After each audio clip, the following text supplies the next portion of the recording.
Okay, now, I'm gonna play the role of the ride leader. We're gonna ride her down.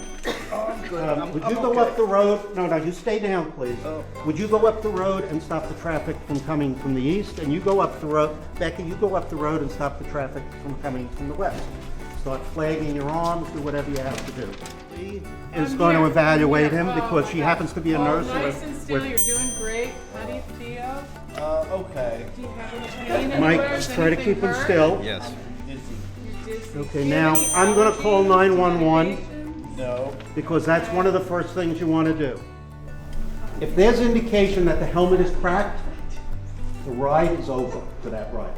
There's no question about it. That's an absolute stop, okay?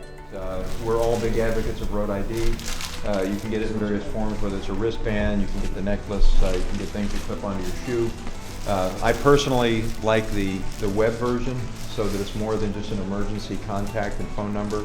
You pay the $9.99 a year, and now you've got 4 pages of medical history that can be accessed through the internet or by an 800 number. A lot of helpful features, one of which is if you use a screen lock, which I do, you can create a screen that even though your phone is locked, I know you can't see it out there, but this is actually, it has my 3 emergency contacts. It says I'm allergic to yellow jackets.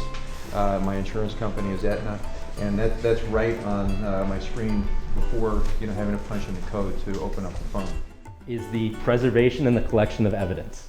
And this is where I'm really begging you guys to help us out, because bike accidents, especially the nicer the bike, the more it tends to break apart if something goes wrong. I can often figure out exactly the speed that you were going into the slide if you laid the bike down. If you hit a vehicle, whether it's head on or at the side, I can figure out the speed of the vehicle, the speed of the bike, who was at fault, where it happened, all that.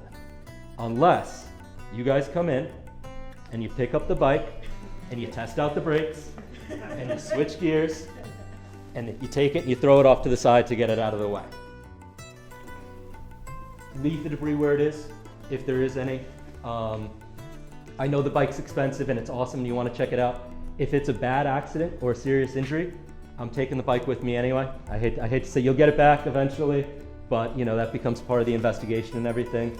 And just kind of help us out. I understand you saw what happened, you saw him go down, you want to tell me what happened.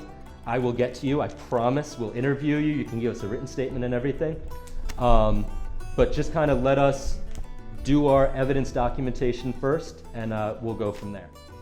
Try and create a little safe barrier until some emergency vehicles get on scene, and then that's what we do with the emergency vehicles. Once we get some flashing lights and stuff going, that usually slows people down enough that they want to stop and eyeball what's going on. So by that is if a person falls down and hits their head and they're a little bit disoriented, the information we get from them may not be 100% reliable. And whenever you ask somebody, are they okay? What do you suppose the number one answer is? Yeah, I'm fine.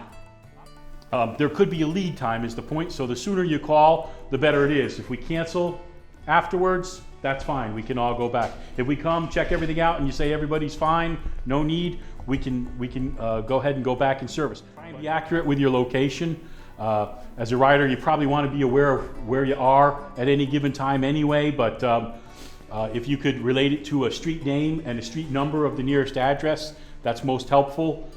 So we can send the closest resource to you and obviously find you.